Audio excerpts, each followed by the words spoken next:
Welcome to Yeukai Business Show, UK's premier business show where we feature business thought leaders, high achievers, and industry experts. Today's episode is brought to you by World Outsourcing Solutions Limited, a company that specializes in helping executive business owners with virtual assistant services and business growth systems. Here's your host, Yeukai Ketchadori. Hey, welcome back to this very special show, and I'm glad you can join us here today. And on the show, I'm joined by an expert when it comes to self-care. And you know what? I've been thinking about this for some time now, that what is the single most important thing that any business owner needs to particularly pay attention to if they're going to prolong their success or if they're going to be in the game for a very long time.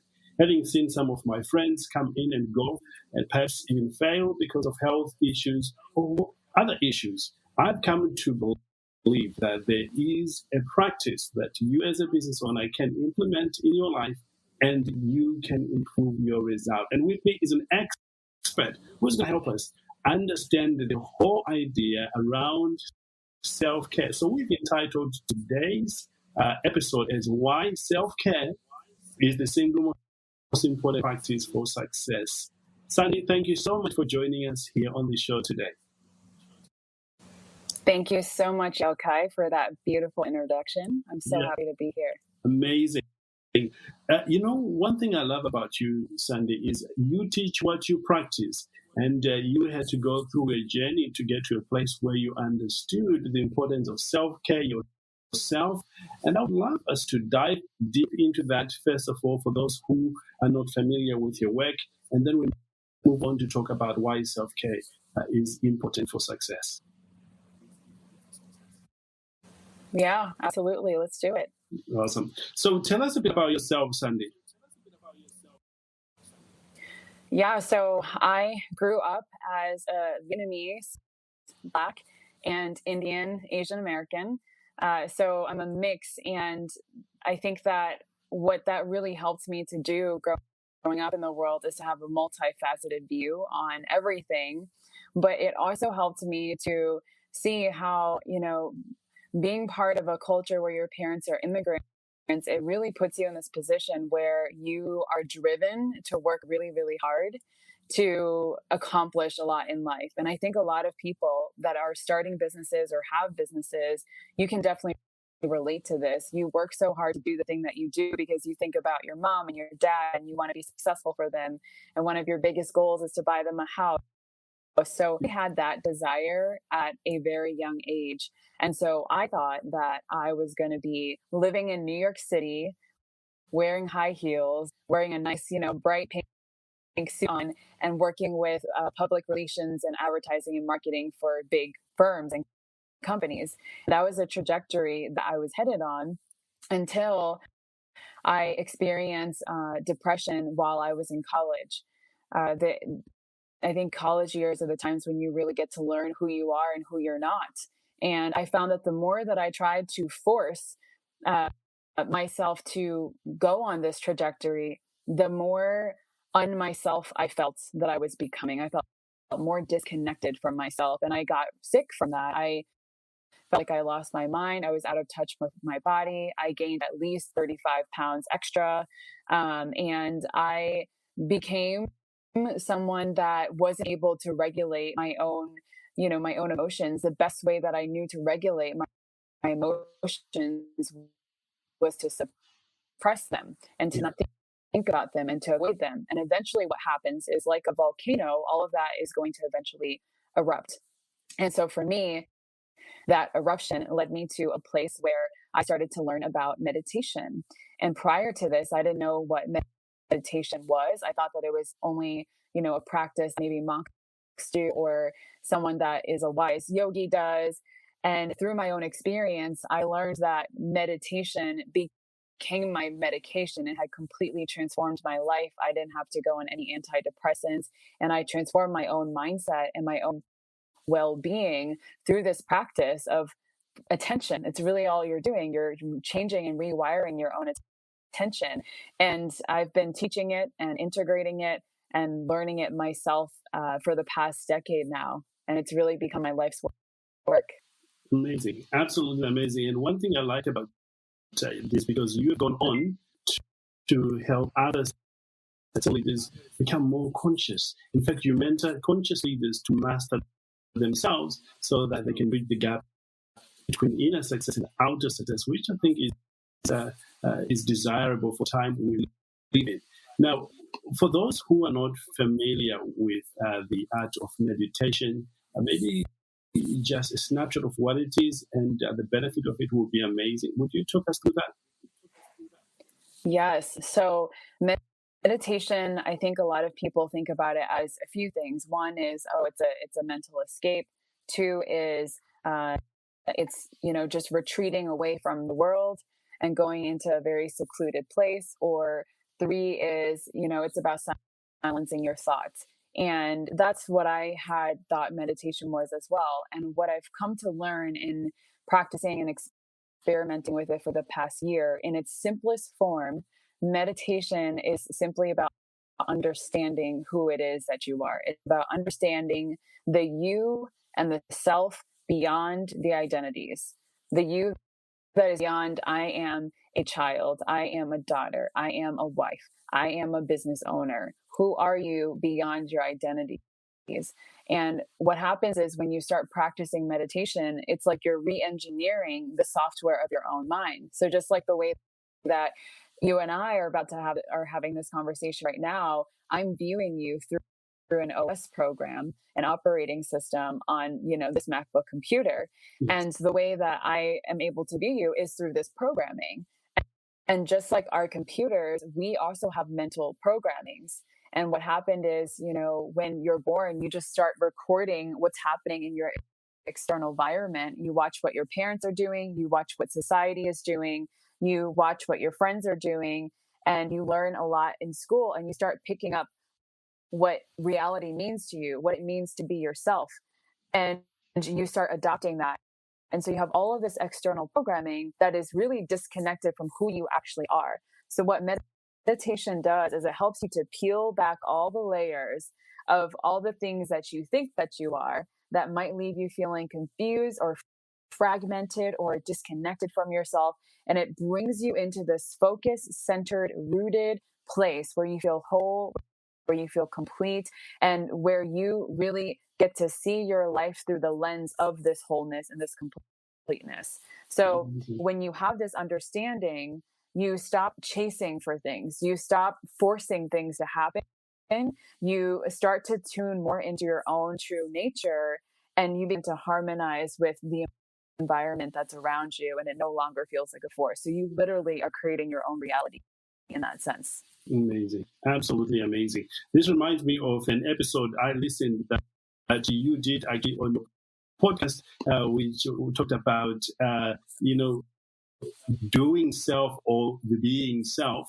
And I thought that was amazing. It's only 19 minutes long. And for those who are listening, you've got to check out Sandy's episodes, podcast, by just clicking the link below. And I'm sure you enjoy that very much. Sandy, I want to talk about self-care. Why do we think it is the most important discipline that helps you to be more successful?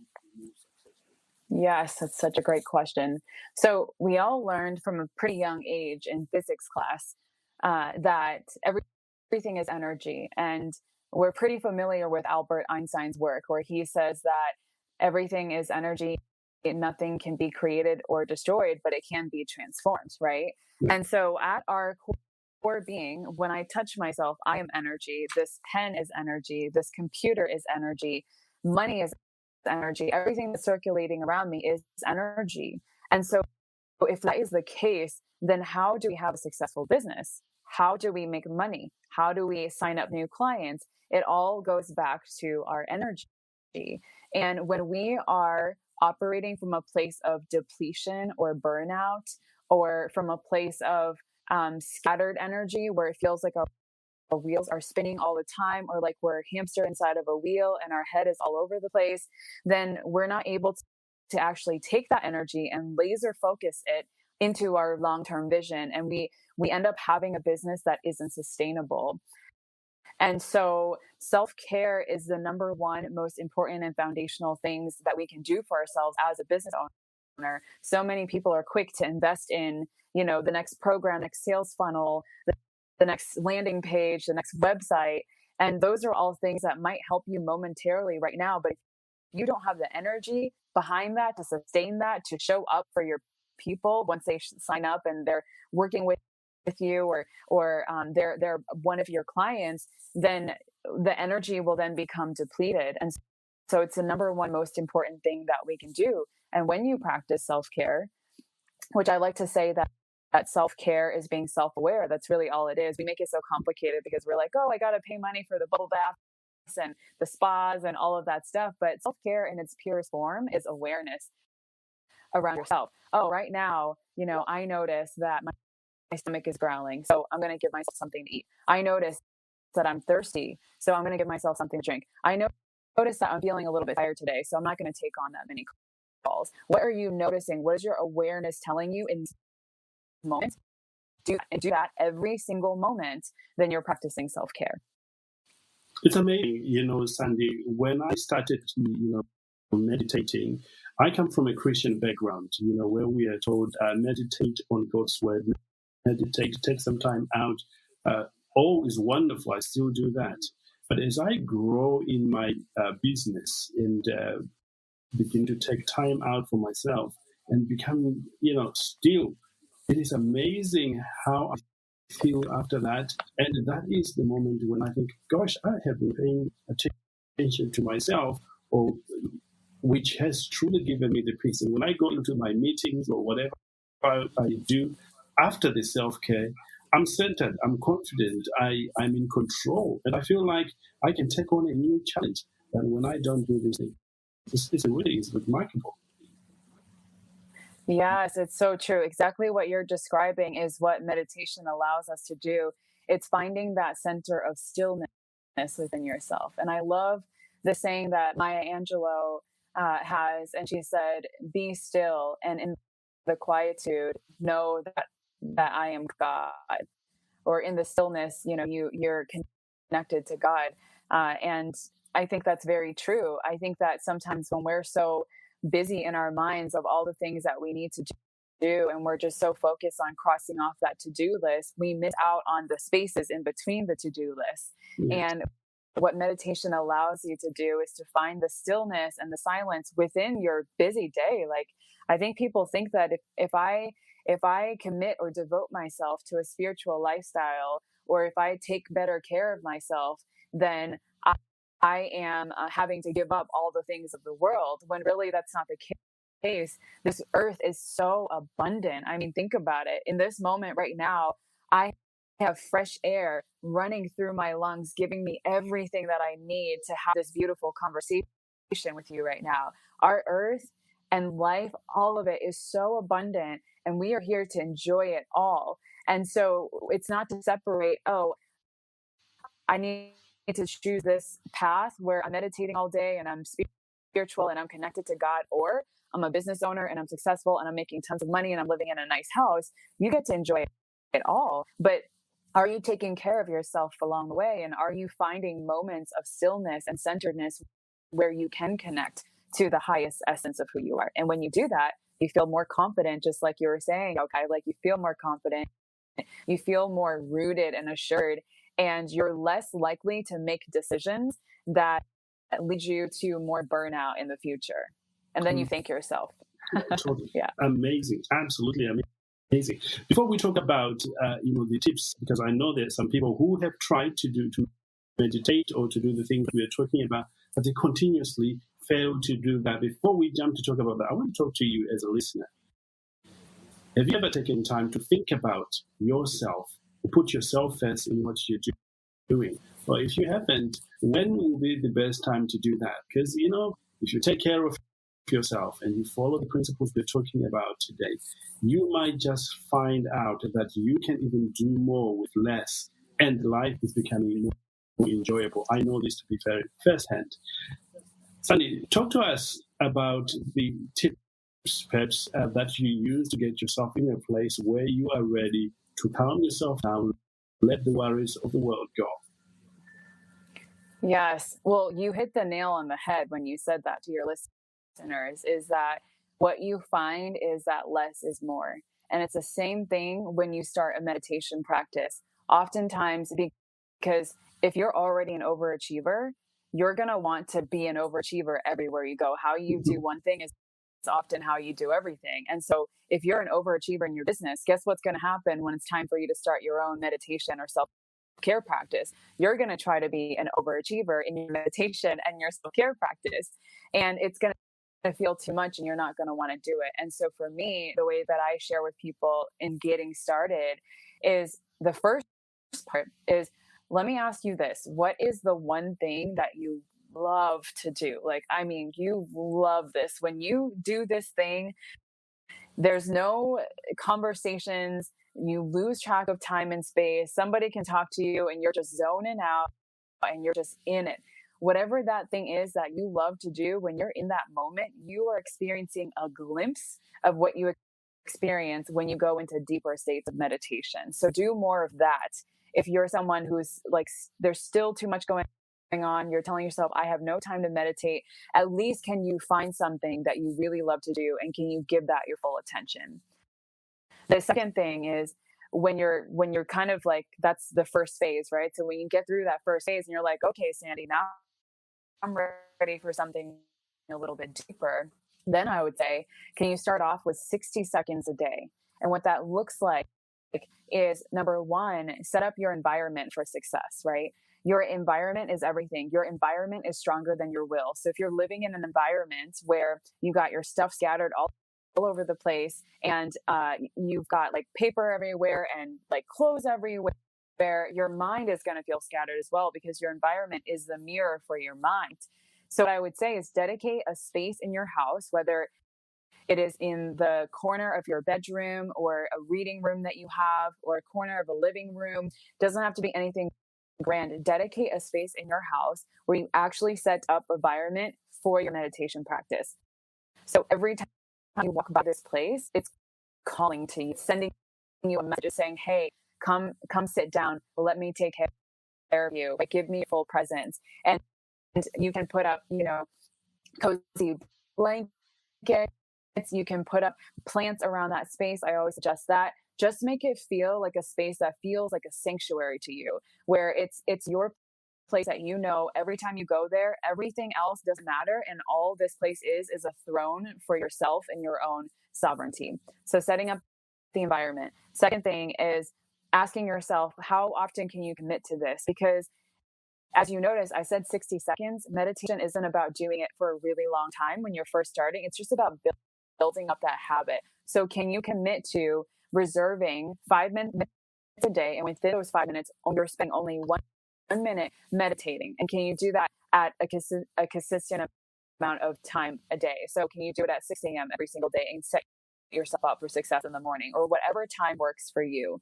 And then the third thing is, once you have all of your environment set and you have the time set, I would invite you to sit in a comfortable posture in the meditation chair. Or you can sit on the ground if you like to sit cross-legged.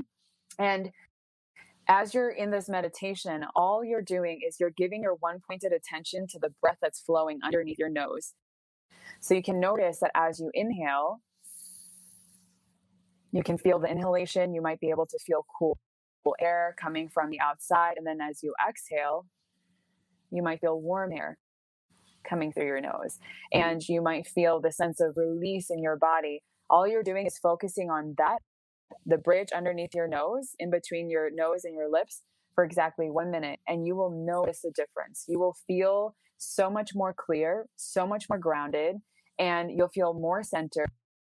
And all it took was 60 seconds of your day. So if you do that every day, you're going to build up the muscle to eventually do it for a longer period. And you will build a more reliable meditation practice in that way.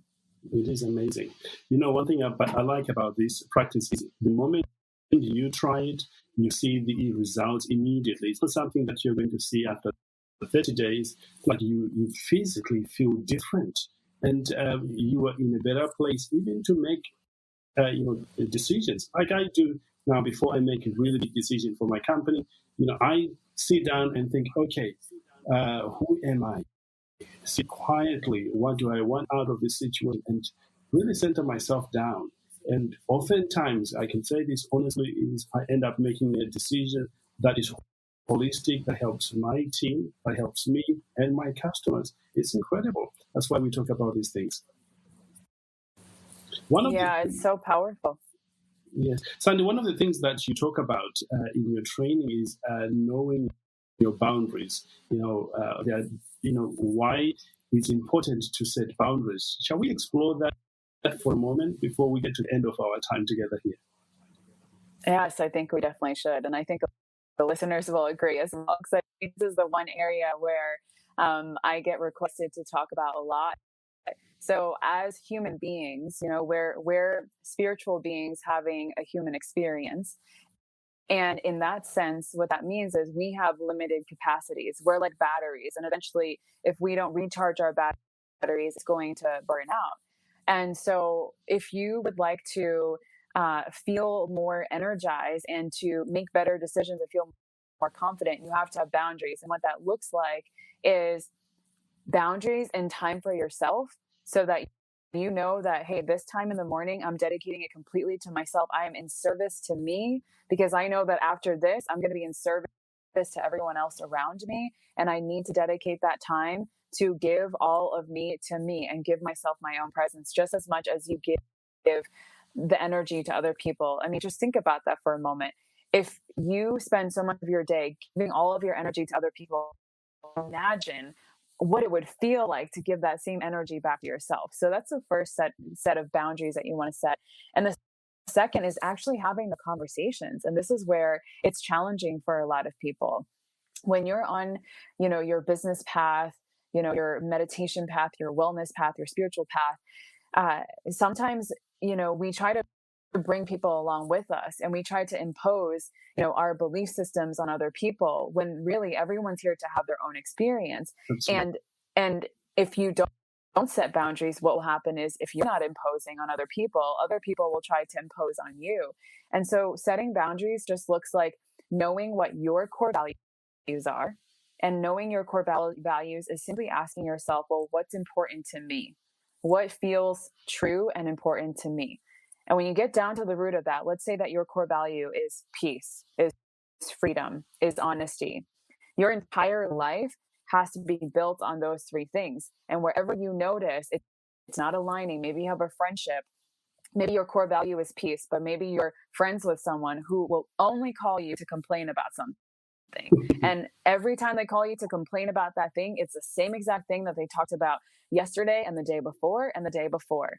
And you, right there, it doesn't align with your core value of peace, right? And so it's up to you to have that conversation and say, hey, I appreciate you sharing this with me, and I would love to share something with you. Would you be open to hearing my insight? And then you share your insight and you say, listen, like, my core value is peace. This is what's really important to me. And right now, these are the things that I'm focused on. And I've noticed throughout our conversations that, the same thing keeps coming up over and over again. So how can I support you in a way where it gets to end, right here, so it doesn't keep continuing again and again and again?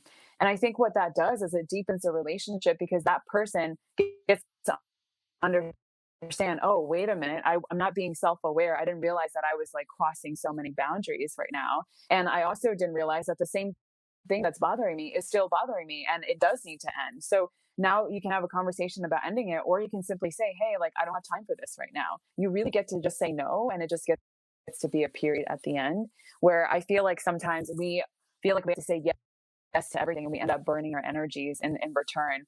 So what are you noticing that you're saying yes to when on the inside it's really a no? And can you protect your own boundaries, at least for right now?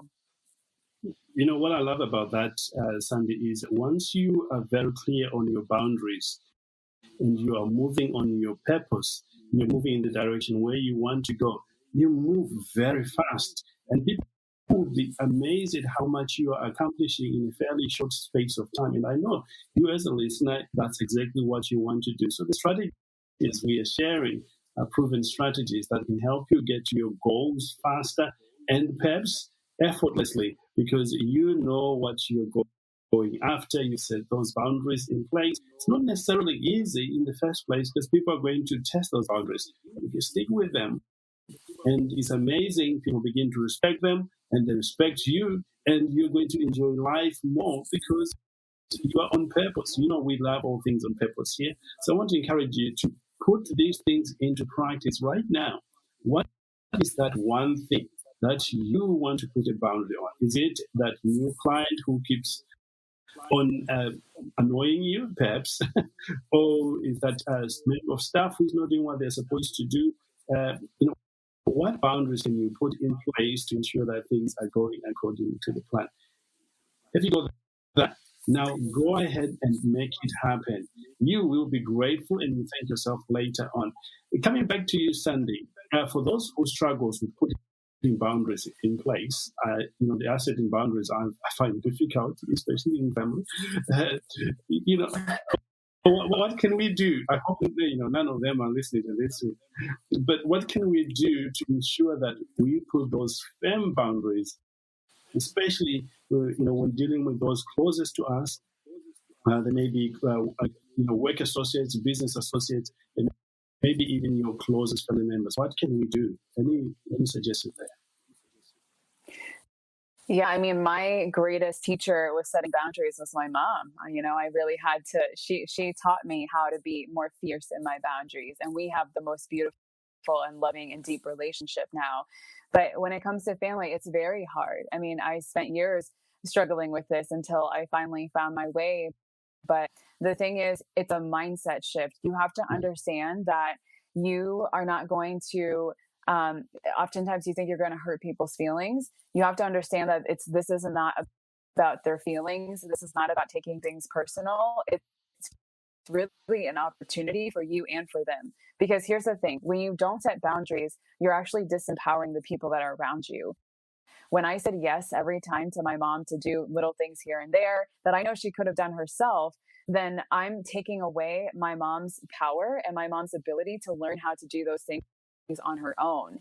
And I'm almost handicapping her in that sense, right? So think about this in your life right now. If you don't have any boundaries around your kids or even around your clients, and you're just letting them reach out to you 24/7 within the day, and meanwhile you're feeling energetically depleted, look at how that disempowers you and it disempowers them, because now they're literally counting on you for everything. And to me, in a business relationship, it's so important that when it's a conscious business relationship, that that person is empowered to make decisions on their own and they're not codependent. It's not building a relationship of codependency. And what happens is when you don't set boundaries, you're creating relationships of codependency, which isn't healthy. It's very toxic.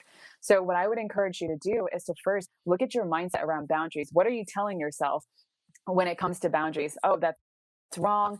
That person's not going to like me. All those thought processes are only part of your ego that's trying to protect you, that's trying to keep you in what's familiar, and that's trying to help you to continue to conform to your old ways. So change the mindset around that. And then once you do, you actually have to take the action on setting those boundaries. And where it first starts is with yourself. If you don't have those clear boundaries with yourself, then guess what? No one else is going to understand that you even have boundaries. So everyone's going to think that your time is just, they can just step in and step out whenever they want. So it's setting those boundaries with yourself and having those conversations. Hey, like, what is important to me? And based on that, can I begin to structure my business and my life around those core values? And as you start doing that, everything else begins to shift. It's like a ripple effect that happens. And you'll notice that just from you setting that boundary with yourself, that sometimes you don't even have to say anything. People will just get it because we're all energy. And if you set that energy and that intention, sometimes people just get it. And the people that kept calling you, they just kind of disappear and you don't even have to do anything about it. Absolutely. It's pretty interesting to observe. It is amazing. And it feels wonderful if it's happening to you. You think, oh gosh, everything is working together for my good right now. Yeah. Sandy, we're coming to the end of our time together here, but I would like you to tell people where they can find you and how they can perhaps access some of your services that you have. Yes, you can find everything you need to know about services that I offer, and to connect with me on my website. It's www.sandyvo, V as in Victory, O.com. And I call it an online sanctuary because I wanted it to be an experience where when you go on, you just feel relaxed, you just feel seen and heard and understood in a way that you may not have experienced before. And then I also have my program, Prosperous School of Self-Realization, where it's a lifestyle integrative leadership program where you can tune into a lot more of this work and actually create those changes for yourself. Amazing. Absolutely amazing. And you're on social media as well? Yes, I'm on Instagram at isandyvo. I share a lot of content on a weekly basis there, and some behind the scenes stuff. And then on Facebook, it's xsandyvo. Amazing. Absolutely amazing. There you have it. If you want to know how to do what we are talking about, perhaps learn a little bit more about that, you can reach out to Sandy or reach out to the team here. Just click the link below. You'll be taken to the community. We love to see you succeed in whatever you want to do, but you cannot do that without taking care of yourself. So we've just shared 2 strategies that you can implement right now. First of all, the meditation strategy. And secondly, knowing how to set your boundaries. Following that, you practice even one of those, you will see dramatic change in your life. And please write me. I want to hear how you're getting on with this, or you can let Sandy know as well on her social media so that we get encouraged. You know, when we encourage each other, we have a win-win situation. You feel great about that, we feel good about that, and create goodness in the world. Sandy, final few words to the listener here who is passionate about the work that we're doing here. What can you tell them as we close? That slowing down is the new speeding up. And, I was making some business decisions today. So I went and I sat in this tree, and what came through for me, and this is not my saying, it's a saying from someone else. I forgot who said it, but it says, nature does not hurry, yet everything gets accomplished. Because I'm sitting in between these huge trees. And so I want to encourage you to know that it's okay to slow down. It's okay to take care of yourself. And if you look around you, nature doesn't hurry, but everything gets done. We are experiencing the abundance from it right now. And you can be that same abundance for your communities if you give yourself the space and the time to slow down and to take care of yourself. This is amazing, absolutely amazing. If you're enjoying this, do us a favor, leave a review, an honest review on iTunes. We'd love to hear from you. And again, we are on Clubhouse every Monday to Friday at 9 o'clock UK time, and we would love to see you there. If you have got any questions directly, and I'll be able to answer your question that you may have. With that said, Sandy, you've been absolutely amazing, and your generosity sharing this knowledge is incredible. Thank you. Thank you so much. Thank you. Thank you so much for having me on the show. Amazing. Amazing. And thank you for listening in today. We do wish you the very best. And remember, the best is yet to come. Thank you for listening to Yeukai Business Show. We will be back to bring you more episodes with success stories and advice straight from the experts. Want more? Check out www.yeukai.businessshow.com. Get your free trial of our virtual assistant service today. Just visit www.worldoutsourcingsolutions.com. Quote WOS18 or send us an email at support@worldoutsourcingsolutions.com.